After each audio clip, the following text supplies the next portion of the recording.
Hey there, and welcome back to Kitchen Faucet. And today, I'm going to show you how to fix one of the most common plumbing problems, a dripping tap. It's usually caused by a worn-out tap washer, and the good news is, it's an easy fix you can do yourself. Tools and materials needed: replacement tap washers, adjustable wrench, water pump pliers, assorted screwdrivers. Step 1. Turn off the water supply.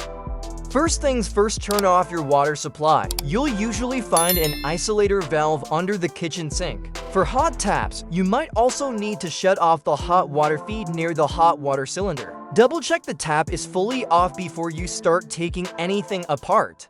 Step 2. Remove the tap handle. Use a small flathead screwdriver to carefully remove the tap cap. Underneath, you'll find a screw and screw it to take off the handle. If there's no screw, just pull the handle upwards. It might take a bit of a wiggle. Step 3. Access the spindle assembly. With the handle off, you'll see the spindle assembly.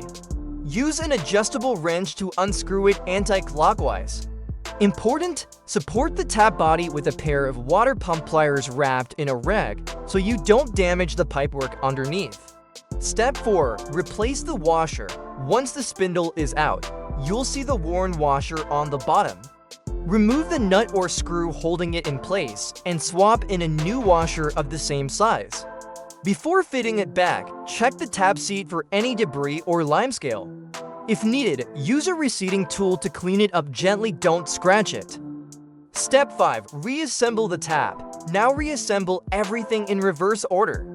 Slide the spindle back in, tighten it while supporting the tap, pop the handle back on, and replace the screw and cap.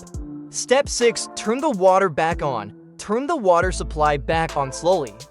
A handy tip: fully open the stopcock, then turn it back half a turn. That'll help stop it from seizing in the future. And that's it, a simple fix for a dripping tap done in just a few minutes.